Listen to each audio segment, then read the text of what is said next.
ఇచ్చినప్పుడు ఆమోను ఏలనారంభించినప్పుడు 22 ఏండ్ల వాడై 22 ఏండ్ల వాడై యెరూషలేములో 2 సంవత్సరములు ఏలెను. ఆ అతడు తన తండ్రి అయిన మనష్షే నడిచినట్లు ఆ యెహోవా దృష్టికి చెడు నడత నడిచెను. యెహోవా దృష్టికి చెడు నడత నడిచెను. తన తండ్రి అయిన మనష్షే చేయించిన ఆ చెక్కుడు విగ్రహములన్నిటికీ ఆ బలులు అర్పించుచు పూజించుచు ఆ తన తండ్రి అయిన మనష్షే తన తండ్రి అయిన మనష్షే గుణపడినట్లు గుణపడినంటే తన గుణాన్ని, తన బుద్ధిని సరి చేసుకున్నాడు మనష్షే రాజు.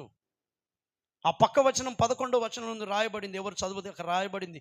మనష్షే రాజు 11 అతడు శ్రమలో ఉన్నప్పుడు దేవుణ్ణి బతిమాలు కొనగా తన్ను తాను తగ్గించుకొని మొరపెట్టగా అతన్ని విడిపించి దేవుడు బాగు చేశాడు. అయితే ఇక్కడ మనష్షే గుణపడినట్లు యెహోవా సన్నిధిలో పశ్చాత్తప్తుడు కాకను గుణపడకను ఆ ఈ ఆమోను అంతకంతకు ఈ ఆమోను అంతకంతకు ఎక్కువ ద్రోహ కార్యములను చేయించవచ్చు. ఎక్కువ ద్రోహ కార్యాలు చేశాడు. అంటే తండ్రి చేశాడు కానీ క్షమించబడ్డాడు.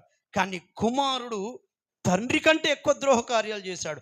అంతకంతకు ఎక్కువ ద్రోహ కార్యాలు చేయించు వచ్చెను. అతని సేవకులు అయితే దేవుడు చూడండి, అతని సేవకులు అతని మీద కుట్ర చేసి అతని నగరు నంది అతని చంపగా అతని నగరు నందే అతన్ని చంపి పడేశారు. శత్రువునిక దేవుడే లేపేశాడు. వీడు ఇంకా భయంకరమైన కార్యాలు చేస్తున్నాడు. అన్ని శత్రువులకు అప్పగించాడు. తన నగరులో ఉన్నవారే, తనతో ఉన్నవారే అతన్ని పొడిచి చంపేశారు. తన కాలం ఆయుష్ నిండక ముందే మధ్యలోనే చనిపోయాడు ఆమోన్ రాజు. అందుకే దేవుని బిడ్డారా, ఈ వాక్యం వింటున్న దేవుని బిడ్డారా, ఈరోజు మత్తులో నుండి మీరు బయటికి రావాలి. ఆ మత్తు సమయాన్ని పోగొట్టుకొని నిర్లక్ష్యం చేసే అశ్రద్ధ మనస్సు. ఒక యవ్వనస్తుడు, నేను అప్పుడప్పుడు చెప్తూ ఉంటాను, నేను అందరికంటే తొందరగా వెళ్ళాలని వెళ్ళాడండి.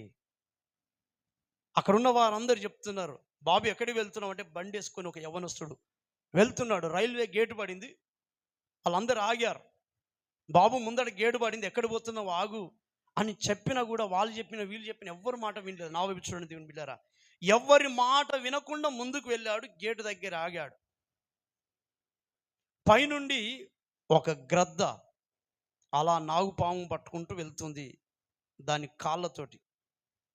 ఈ వ్యక్తి ఎప్పుడైతే యవ్వనస్తుడు ఆ బైక్ మీద నిలబడి అక్కడ ఆగాడో, ఆ పైనుండి వెళ్తున్న గద్ద ఏం చేసిందంటే ఆ నాగుపామును